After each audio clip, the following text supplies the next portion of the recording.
Hi everyone, and welcome to our webinar on, Hi everyone, welcome to our webinar on the changes to the Fair Work Act that have been recently enacted. Now, a number of these changes are only effective from a period after the Act has been approved. So, for example, changes to the enterprise bargaining regime, some of the changes are effective immediately, but the majority of the ones that really affect what we're going to be talking about today don't come into effect until about 9 months' time. Changes in relation to the sexual harassment provisions come in almost immediately.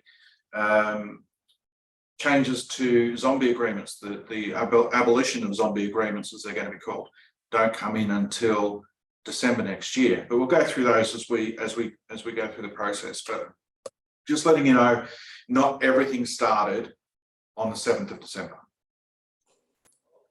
Okay, so the reason for the changes. So the federal government has always said that there was a number of problems they saw with the Act as it currently stood. So those problems included enterprise bargaining processes being far too bureaucratic, far too technical, and the difficulties with the Better Off Overall tests essentially meant that there was absolutely no reason for an employer to bargain. There was nothing in it for the employer. So what happened was, whereas previously there was a large number of employers who were negotiating enterprise agreements, the number of employers that were renewing those agreements plummeted. And so there is a whole lot of zombie agreements that just are sitting out there. I know that I've got clients who negotiated agreements back in 2006. They expired in 2009, still on foot. And there are other agreements that are older than that. So because of the technical difficulties involved in making an agreement, and we're still finding that right now, an organisation like CMS, we do hundreds of enterprise agreements, and we're still getting some return to us for more questions, for technical problems that small volunteer committees have come across. So they're easing that process, and that's one of the major reasons that they've introduced these changes. They wanted to get rid of these old zombie agreements. They wanted to get rid of the Australian Building and Construction Commission. And they wanted to make it more difficult for employers to say no to requests for flexible working arrangements. So those were a large number of the reasons that these changes have been implemented. So the changes to enterprise bargaining. Agreements, probably the biggest one for many employers is that agreements that were made prior to the introduction of the Fair Work Act, so pre-2009, they're the ones that are called zombie agreements. They're going to sunset. So what that means is that from the 7th of December to 2023, next year, so 7th of December next year, those agreements will cease to exist. So employers will, whether they like it or not, be thrown back to the award. Employees will also be thrown back to the award, but because of the nature of these zombie agreements, the employees aren't going to complain very much, because that means that all of a sudden they're going to be entitled to allowances, loadings, and penalty rates that the zombie agreements got rid of years ago. Now, employers have an obligation to write to their employees in 6 months prior to the sunsetting date, and say our agreement's about to be terminated or cease to exist, and you have certain rights. Okay, so the whole process is designed to get people bargaining again. Bargaining representatives, and so that's unions, can commence bargaining with an employer if their existing agreement expired within the previous 5 years, and they don't require what's called a majority support determination to do it. Now, the importance of that is, if you've got, for example, kindergartens or childcare centres or disability service organisations that have an older enterprise agreement, whereas what employers used to be able to do was just sit back and say, no, we're not interested in negotiating an agreement. No, if you think you think our staff want an agreement, then it's up to you to go out there, get petitions together, get them to vote, or whatever it takes to support that. But of course, where you've got a large number of employees who are dispersed out in the community, particularly in disability services, aged care, that sort of thing, it's very, very difficult for unions to mobilise and organise those workers. What this process means is all they need to do is write to the employer and say, we want to negotiate on behalf of those people who are entitled to be our members. That's it. That's all they have to do. And you are then bound to negotiate in good faith. Another big change is the Better Off Overall test. It's been refined to make it easier to approve agreements. Now, the funny thing about industrial relations is the more things change, the more they stay the same. So what used to happen was there was this thing called a no disadvantage test, and that's what an agreement had to pass in order to be able to be certified or approved. The no disadvantage test was, well, considering the global terms and conditions of employment and the employee's wishes, is the employee better off or worse off? Are they disadvantaged in comparison with the award? If they were disadvantaged, then the agreement could not get up. But because of the way it was structured, the test was structured, it was quite easy to do things such as pay an additional $3 an hour instead of weekend penalty rates. Or you could say, well, we're going to provide you an additional 2 days leave in these circumstances, and in return for that, you won't get afternoon shift loadings.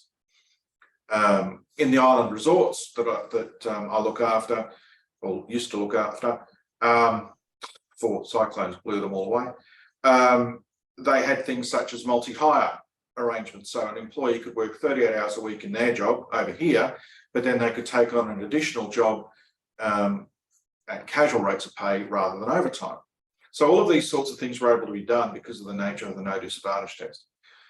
What the Fair Work Commission has done, though, when they introduced the Fair Work Act, they interpreted the better off overall to be better off over every single condition. And so it's a line by line check at the moment. And so if you are less favourable on this line, more favourable on that line, it's not a matter of averaging it out. It's, well, they're not better off overall because there's some that they're not, that they're worse off, some lines. And that was another reason that the enterprise bargaining just fell off the cliff. There was just no point. So the federal government has acknowledged that that's a failure and have rejigged the wording to confirm that it's now better off in relation to the totality of the terms and conditions of employment. So that means it's going to be easier to get these agreements up. Another change is prior to any industrial action, during negotiations for an enterprise agreement, there has to be a conciliation conference. So it's not a simple matter of the union saying, well, we want to have a protected action ballot and then we want to commence industrial action. That's a process in and of itself, but prior to any action taking place, there has to be a conciliation conference in the Commission to try and resolve things. And another interesting thing about the Commission process is if you don't, whereas prior to these changes, an employer could sit back and negotiate in good faith by just saying, no, we're not accepting that claim because we can't afford it at this time, okay? And the unions are saying, but we want a pay rise, and say, well, we can't afford it, so therefore, because we can't afford it at this time, the economy's not very great. You've given a reason, it may not be a great reason, but you've given a reason for refusing that claim, and that is bargaining in good faith, okay? So previously, you could bargain in good faith, but never come to a final agreement. What they've introduced now is the ability for the Commission to arbitrate, and they don't need your permission to do it. Previously, if it got to a sticking point where the negotiations weren't moving anywhere, where neither side was budging, and it looked like negotiations were going to fail, it could be referred to the Commission for assistance, through a conciliation process. But if either side said, no, we don't want the commission to arbitrate, that was it. That was the end of things. There could be no agreement. Now the commission can arbitrate and they don't need your permission. So the days of being able to just stall and hold off are pretty much gone. If we don't make an agreement, then what happens is it goes to the commission for a full hearing, and the commission may decide, well, we're going to grant all of the union's claims, or we're going to grant all of the employer's claims, or more likely, I'm going to split it down the middle, and half of what the union wants and half of what the employer wants, and that's the answer. Even if that doesn't really suit you, that's the outcome of the arbitrator process. The other big change is it's not so much the introduction of multi-employer bargaining, it is rejigging the way these agreements can be made so that they are actually going to be made. Prior to these amendments, there were virtually no multi-employer agreements. They virtually didn't exist. The only ones that were really around were for the large franchise organisations like McDonald's, where they do a multi-employer agreement to cover all of their franchisees. Now, there's three ways that there can be multi-employer bargaining. There's single interest bargaining, low paid bargaining, and cooperative workplaces. So cooperative workplaces is similar to what McDonald's is. So you've got one brand of organisation, a whole bunch of franchisees, they operate in exactly the same way, they don't compete against one another, they have the same products essentially made in the same way, they manage the staff in the same way. So therefore, there's so much in common that those employers can get together and agree to bargain as a group. Okay, that's one multi-employer bargaining arrangement. The other two are the ones that have got everyone kicking and screaming in the employer sector anyway. Single interest bargaining is probably the biggest change. So single interest bargaining is where you've got a group of employers who operate in the same sector, particularly ones that are heavily government funded. So I'm looking particularly here at aged care, disability services, and childcare. Those three are probably the three big ones, because they tick a couple of similar boxes. Number one, they're predominantly low paid. Number two, they're government funded. So they rely for the vast majority of their income from funding from the government of some sort. And three, the workforce is majority female. So those three boxes are the ones that the government is taking particular aim at and is saying, well, we want wages to rise in these sectors. And the only way to do it is to get multi-employer agreements up through a union, via union negotiation. So the unions are off at the moment madly drafting a template multi-employer agreement. And they will then start rolling out letters to employers in those sectors saying, we want to negotiate an agreement for the sector in this area. It could be by geographic location. It could be by market segmentation. We don't exactly know what they're going to be looking at just yet, but that's what they're going to be doing. Now, these three particular types of multi-employer bargaining, they don't start for 9 months. So we've got a bit of time, okay? It's not like you're going to get a letter in January. But I can promise you that in 9 months' time, letters are going to start turning up overnight on that deadline. The low paid bargaining one is where there is a sector, and again, this also meets the disability services, childcare, aged care areas. This is where the unions can say, right, we want to go to the commission, we want a low paid bargaining order, and we want these employers to be involved, 1, 2, 3, 4, 5, 6, 7, 8, 9, 10, 50. And guess what? You're bargaining. It doesn't need to be anything at all, really. It's just you're in. Now, there are some exemptions to the single interest bargaining one, and that is small businesses with less than 20 employees are exempt. Okay, you can't be roped in. You can't be roped into a single interest if you are covered by an existing enterprise agreement. Same cannot be said for the low paid bargaining.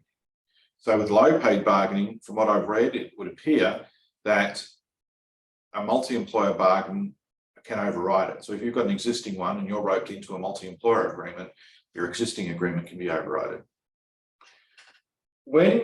The other thing to remember too is, and I'm sure it's absolutely, I can guarantee there's somebody who's watching this who's going to be saying, but my people are getting paid $32 an hour, how can that possibly be considered low pay? It's not so much the hourly rate, okay? That's not the test. The test is the weekly take home or for the annual amount that they earn. So paying somebody or saying, well, we pay $35 an hour and that's not low pay, that's all well and good until someone says, yeah, but how many hours a week do they work? And so if they're not working full time at that rate, they're working, say, 2 days a week, that's where they come in and say, well, that's still insecure work, it's still insufficient to live on. And so that's what they're looking at as well. It's not just the hourly rate. There's a whole lot more that's going to be considered.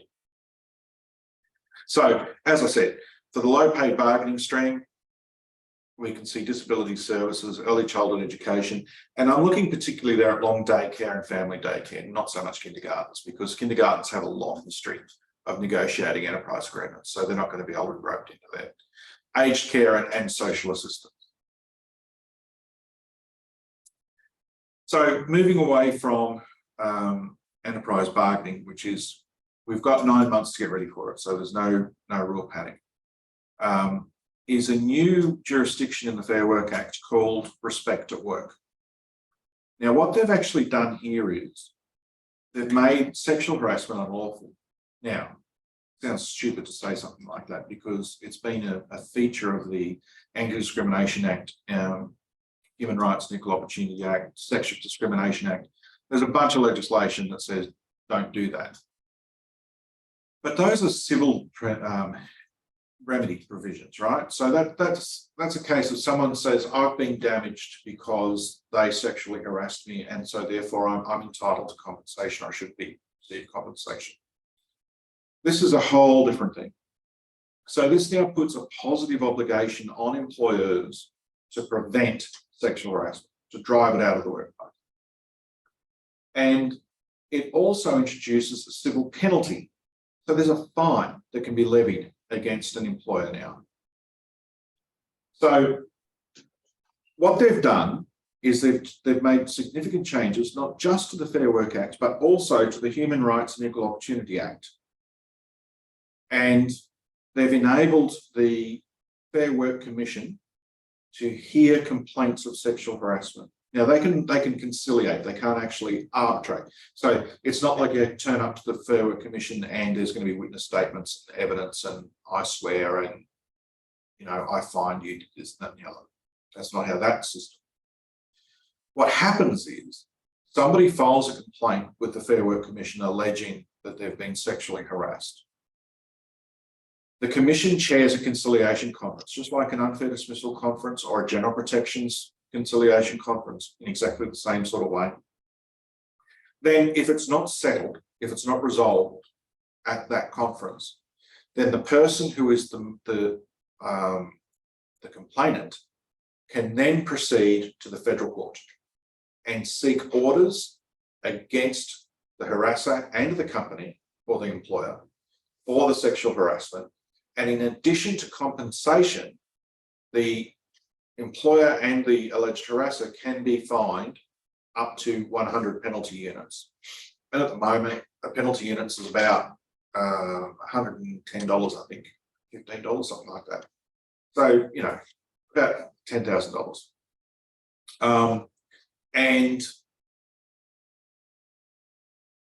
on top of that, you also, it's not just a simple matter of saying, well, I sexually harassed them 5 times during their employment, and so that's all one breach. No. It's each one is a breach. So that's a major change. Okay, that's for the very first time saying employers now, and it's not just enough to say this is our policy. If you've got a complaint, bring it to us and we'll investigate it. We now have to have an actual positive step. We have to positively prohibit it in our workplace. How that looks is a very good question. On top of that, the Human Rights and Equal Opportunities Commission has been empowered to investigate allegations of systemic unlawful discrimination. So read that as sexual harassment. They can issue compliance notices and launch prosecutions for breaches of the Act. So this will be in exactly the same way as the Fair Work Ombudsman can investigate, conduct an audit, issue a compliance notice for underpayment of wages. The HERIOC can now do this exactly the same thing for what's called systemic unlawful discrimination. And that's by complaint. They can also, of its own volition, commence investigations and legal action to ensure compliance with legislation. So again, very much like the Fair Work Ombudsman. So think of them as the workplace policeman for sexual harassment, discrimination, as opposed to wages.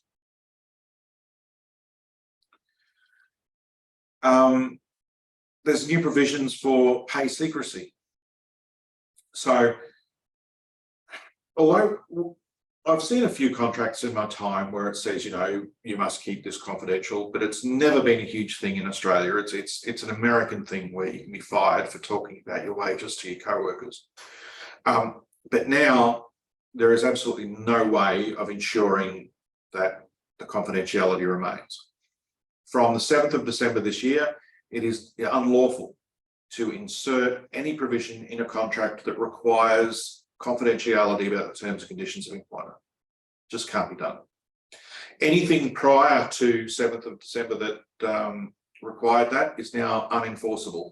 So what that means is you can't actually terminate somebody because they've breached a provision of the contract that required confidentiality, because that clause no longer exists in the contract. It's void.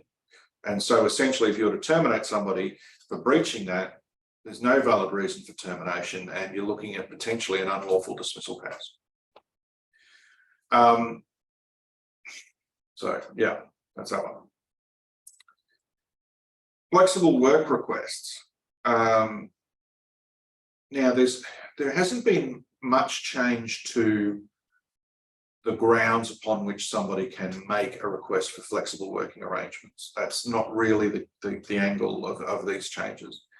The real angle is giving an avenue to somebody who has sought a flexible work arrangement and has been denied, an avenue for them to appeal to the Fair Work Commission, and for the Commission to determine whether or not the reason for refusing that request is based on reasonable business grounds or not. And they actually are now empowered to make a decision that says, no, it was unreasonable to refuse that request, and so therefore the flexible working arrangements is granted. So they could do it before if you agreed via the dispute resolution procedure, but now you don't have a choice. If an employee objects to your refusal to grant a request for flexible work arrangements, they can now proceed to the Fair Work Commission and get an order demanding that go ahead. Probably the last one that's going to have the biggest impact on our members, because our members tend to use fixed term contracts quite a lot, is this one. So from now on, a fixed term contract or a series of fixed term contracts cannot extend beyond a total of 2 years. So you can have one fixed term contract for 2 years, or you can have 4 fixed term contracts for 6 months each, totaling 2 years, but nothing beyond that. If somebody turns up for work 2 years and 1 day, they're an ongoing employee, regardless of what your contract says. What it also says, these changes, is you're not allowed to terminate somebody and then hire somebody else on a similar arrangement just to avoid these provisions. If the same job exists, same or very similar job actually exists, and the person who was on the fixed term contract can complete that position and can do those tasks, then you are obligated to employ that person to do it. You don't have a choice. You can't use the fact that the contract has come to an end as an excuse or a reason to get them out of the organisation if you have the work available. So, I mean, I'm dealing with some kindergartens at the moment, and this is what they've done. They've got employees who've been on rolling fixed term contracts every year for some years. One, I think, was going back 6 years. Well, that's no longer possible. Now, the 2 years starts from the 7th of December this year. So it's not like because you've had somebody on a fixed term contract for the last 6 years that it ends on the 7th of December. No, you can do it for 2 years from the 7th of December. After that, that's when it's really going to start hitting. Okay, so it's not an immediate end to any contract you've actually got on foot right now. So those are the big changes. Okay, probably the biggest and the scariest change is the enterprise bargaining and the I suppose the process of making it easier for unions to commence negotiations. Now, it's interesting, the provisions around union right of entry haven't changed. The provisions around unions' ability to enter sites and hold discussions haven't changed. So they're still quite restrictive. But the way this new system works is that's not quite as important as what it used to be. What's important now is that the unions have the ability to write to an employer and say, we want to negotiate with you, and subject to a few conditions, you have to negotiate with them. So we're going to see a significant growth in the introduction or the development of enterprise agreements in the low wage sectors. That means that there's going to be significant pressure on the government to increase funding because the money for this can't come out of anyone's back pocket because we don't have a back pocket to bring it from. As I said, disability services, aged care, childcare, social services, all of the money that comes from them, they're either charities or they're funded directly by government. So without that government funding, without additional support from either the state and or federal governments, those organisations are not going to be able to afford to pay the increases that are being sought. And we've already seen through recent statistical information that the pay increases in enterprise agreements has shot up to about 3.5% per annum. And now that's a major increase from where it was sitting at about 1.8 to 2% for many years. So we can only surmise that over the next 2 years, we're going to see that again skyrocket. And we'll probably go back to the days in the early mid-2000s, even late 2000s, where your average increases were 3.8 to 4% in enterprise agreements. And it's going to be easier for unions with looking after dispersed workforces and diffuse memberships to get those increases because the requirements for industrial action and for, well, I suppose the biggest threat is the fact that an employer can't sit back and say, well, I'm just not going to agree, because otherwise the commission will arbitrate. And so you're going to have to present a fairly strong argument to demonstrate, to prove that you I've cancelled it already. I've been on the phone to Blue Care today. I've cancelled the shower on Friday because two reasons. One, sorry, I'm trying to mute Kevin 9:30 and 1. Somebody's talking. There we go. So yeah, that's what we're up to. Does anybody have any questions? Judy, Tony, do you have any questions at all? Okay. Look, As always, if you have any queries, please give me a call or shoot me an email. And anybody watching this, of course, it's going to be online. Please stay in contact with us. If you do get any communication from the union, please give us a call for advice and we will lead you through it. Thanks very much, and I'll catch you next time. Bye.